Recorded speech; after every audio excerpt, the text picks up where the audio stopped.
Lihat nih, bukan lagi petani biasa. Ini dia ahli rasa, penyihir manisnya hidup, sang pembuat gula aren. Untuk dapetin yang super manis, harus berani usaha.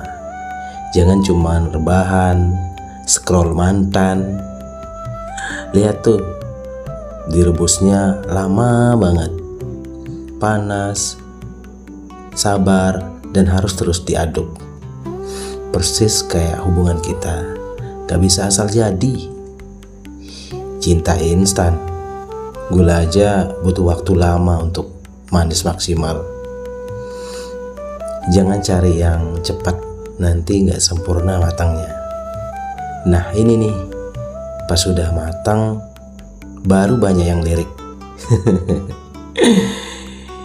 Ingat, yang ninggalin kita cuma belum siap nikmatin versi terbaik kita.